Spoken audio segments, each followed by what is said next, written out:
Aye, thanks for watching. Like most of you, I've been wary of the medical profession and hospitals in particular over the last couple of years now, for what we've been told and what we see. So, best be avoided if you want to stay healthy. And why is there so many different rules in different parts of the country at the same time when I believe it's called the National Health Service because it covers the nation? So, I'll tell you what I mean. Like, an example. Now, I'm about to tell you, share with you some recent experiences that Ellen and I have had with hospital. And while we were doing that, at the exact same time, Kathy had a member of her family in a hospital in Southend, and same age group, and when he was admitted, he tested positive, and after that, he was allowed absolutely no visitors throughout his stay, which I found shocking, and I'll tell you why now. So this started in late October, and I had to get an ambulance for Ellen because she was having breathing difficulty, and it's like 4 in the morning, and this is where they took her, to Queen Elizabeth University Hospital. And I was allowed to travel in the ambulance with Ellen, and nobody mentioned wearing a mask or getting tested. Then when Ellen went into the hospital, within 30 minutes she'd been put through the resus, and I was allowed to go in. But the nurse had said when I went to walk through the door, do you have a wee mask? And I says, I don't have any size of mask because I don't ever intend wearing one. And she says, well, you have to wear one in here. So I thought, okay. I took the mask, I put it on my face, and she turned her back to show me where to go, and I just put it under my chin. And that was a strange thing. Everybody wore a mask. I mean, everybody. I mean, I eventually just put it in my pocket, but nobody said a word. Nobody questioned me. Yet they all walked about like mugs.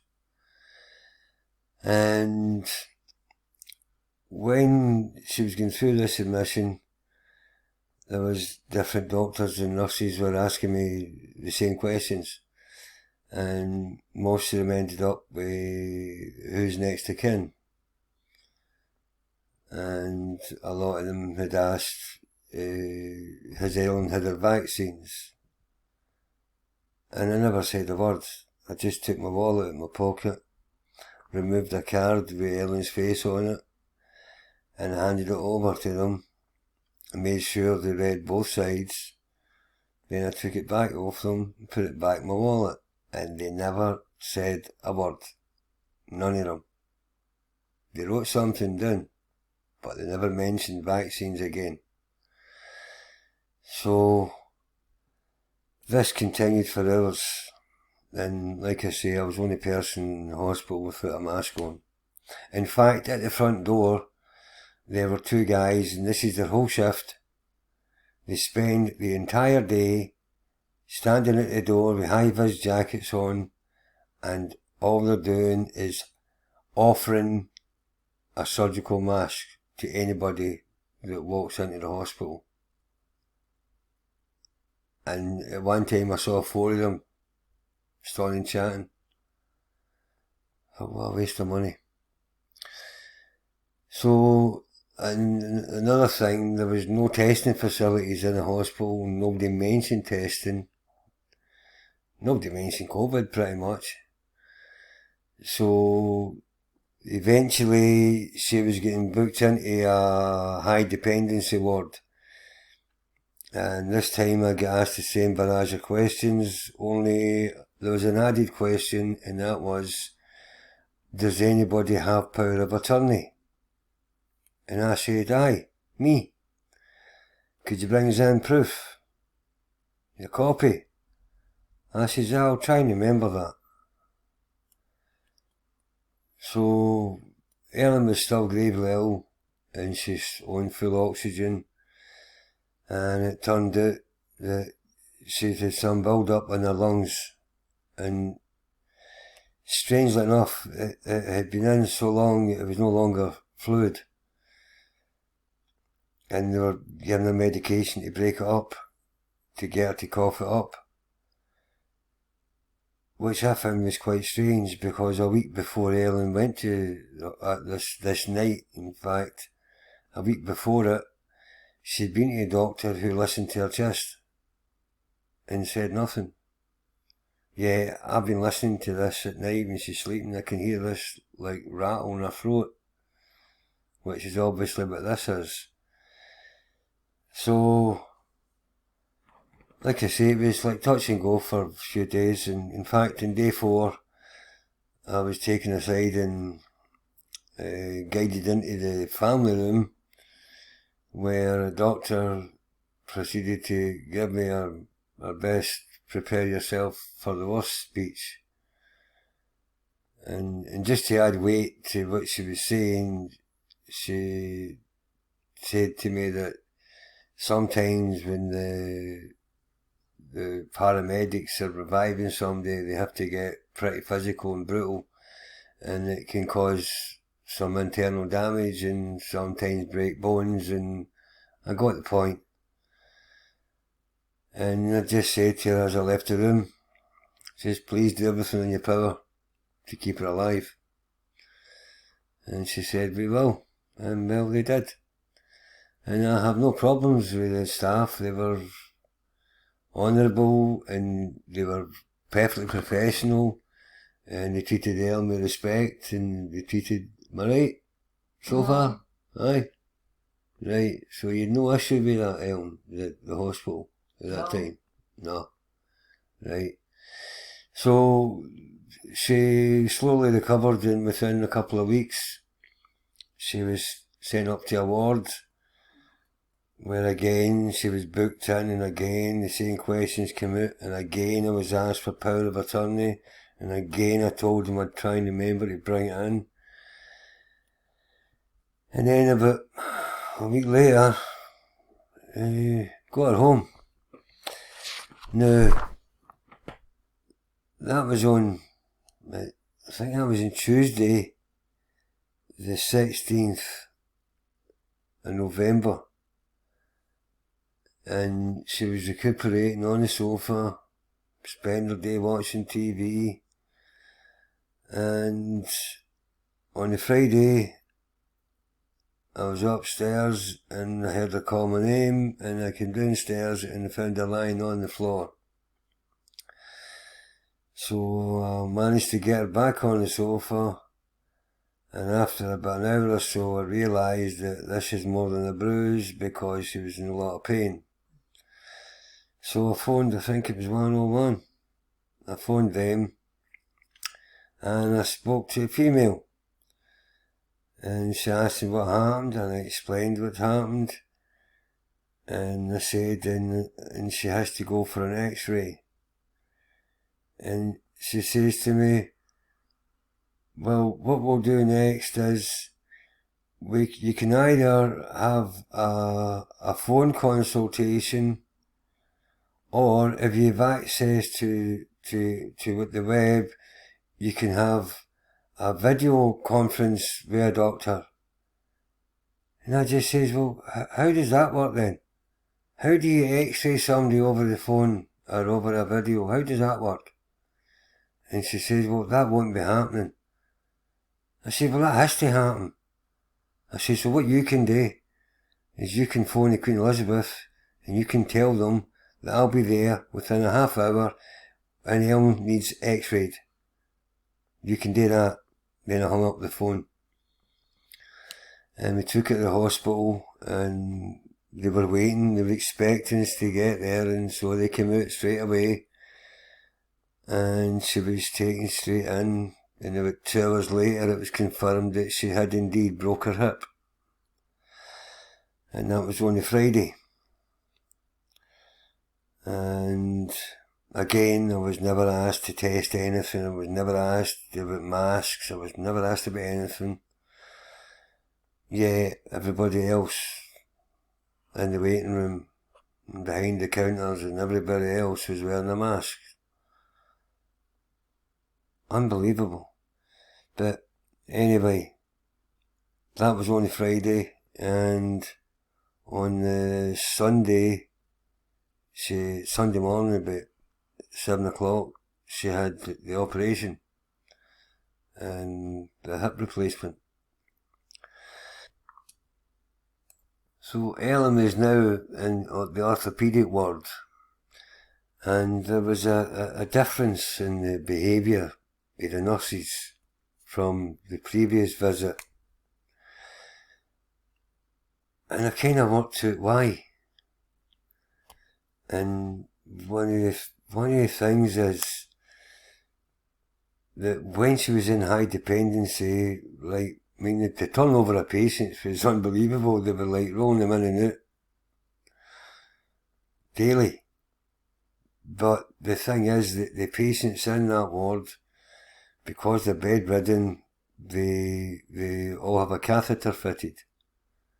Right? Now,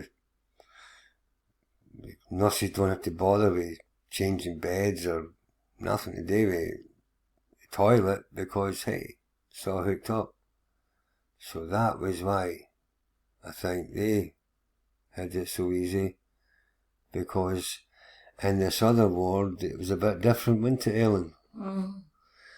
So it's like the after operation there was a catheter there, and then it gets removed after a couple of days, and you're supposed to be on your feet within 2 days of the operation. They encourage you to get on your feet early as possible and get your leg back in working order, and that's what they try and do. But they've also got this framework they can take you to the toilet in, and it's just to get you to pretty much stand next to your bed, and they make you sit on it, and they wheel you in and out the toilet. And I'm thinking, well, that's no good for exercise. But anyway, the thing with a catheter, before I forget, when Anne Wilkinson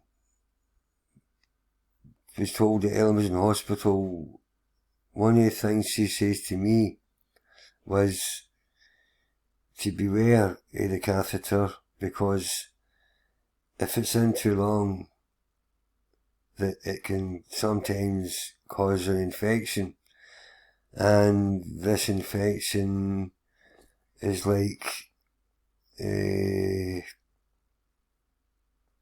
it's as if the person's got dementia or something, right? Because it brings on the same symptoms as delirium. So if that happens, worst case scenario, they're using the word delirium on the forum, then they can then use, it's an act of parliament pretty much, that makes the patient a ward of state, and you don't change that. Like, if they decide that they should have to go to a care home, that's what will happen. If they decide to stay in hospital, this is why you need power of attorney, to stop that and change that control. Right, I'll tell you about that in a minute. Oh, while she was getting booked into this ward, the nurse again asked about vaccines, and again I handed her over the card. And this is the only nurse who said anything, and what she said was, "Oh, I've heard a lot about these cards, but this is the first one I've actually seen." I says, "Just make sure you write down what it says. I'm good with that." Now, the power of attorney thing, after 2 weeks I decided Ellen was there long enough, and I took her clothes up and I told him I was taking her home. And the doctor came in and advised me against it and told me she doesn't think it's a good idea. And I says, "I don't care what you think, she's coming home, and that's an end to it." So she had spoke about the physio. I said, "And why do you recommend she has to stay in hospital?" And she said, "She needs more physiotherapy." I said, "Well, really?" I said, "She's been here for 14 days. I said, "Within that 14 days, she's had 5 sessions, and each session is for 10 minutes, and they spend the first 5 minutes waking Ellen up. So you can go and check. She's had 5 sessions since she got here. She'll get more at home." And then she says, "Do you have power of attorney?" And I said, "Aye." I says, "But I don't need it." I says, "In a court of law, being Ellen's next of kin is enough." I says, "And by the way, you should not be asking me that. That is down to the administration, not the medical staff." I says, "So I'll tell you what to do. You get in touch with admin, they get in touch with me, and we'll take it from there." She never said a word, and she just walked away. See, the thing about power of attorney, if they think you've got it, then their hands are pretty much tied, because you can object to what they're suggesting. Right? So I just bluffed it. But at the end of the day, after that, I've decided that I'll be paying to get power of attorney for Ellen, because you get it a lot quicker. Now, and I'll try and explain what I'm talking about, right? Now, I have power of attorney for my mother, right? And this is a document you get. Now, to get this, you can go to any solicitor, whether you're in England or Wales, it don't matter. It's the same thing, although this is the office of the Public Guardian in Scotland, they've got the same equivalent. So, to apply for it, you get to any solicitor and they'll do it free. Well, they tell you they'll do it free. The Legal Aid Society pays them for doing it, right? So that's a bit suspect. But this is the document you get, and it pretty much just puts in the front who it's for, and it's stamped. So it's like a 7-page document, right? And as far as I'm concerned, most of it's legal toilet paper. But in page 6, paragraph C, this is why you should get it. Because it says, "To make decisions regarding my healthcare, to consent to any healthcare that is in my best interest, to refuse consent to any proposed healthcare that is not in my best interest or does not accord with my own wishes and feelings, to arrange for me to attend for any healthcare, including investigations, assessments and the like, and to arrange access to me for the purpose of any healthcare, including investigations, assessments and the like." What this is telling you is, when they say they like to do something, you can say no thank you. It's pretty simple. Right? That's what this is good for. So, like I say, I know that you can wait 5 months to get it done free. And I also found out, I spoke to a solicitor the other night, and I think it's something like somewhere north of £300. But that don't take 5 months, that'll take 5 weeks to get this document, right? Now, there's alternatives, right, which I'll show you in a minute. Now, this is a season to exchange cards, so this is the card, well, obviously Ellen's card, but this is the card that I showed them in the hospital that shut them up, and this is the back of the card,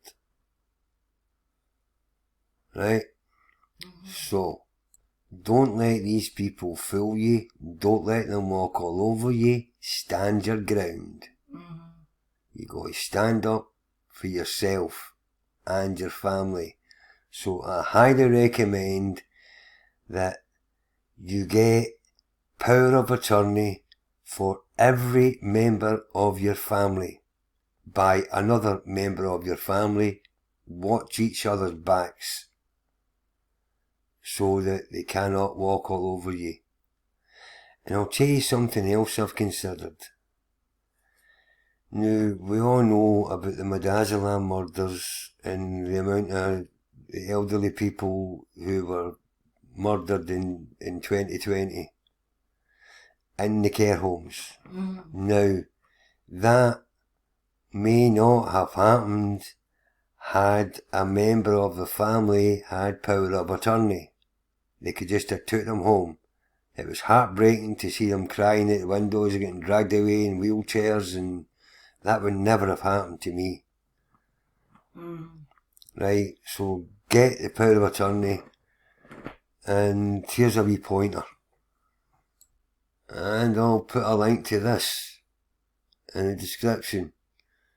And this tells you can actually how you go about doing it, types you can get, and what you're looking for is lasting power of attorney. That covers everything: health, welfare, property and finance.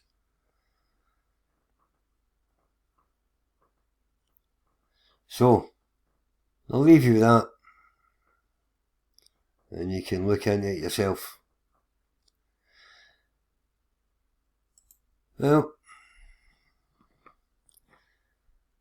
that just leaves it for me to say, have a happy new year, and a healthy one. So, thanks for watching, and please comment. Say cheerio, Ellen. Cheerio.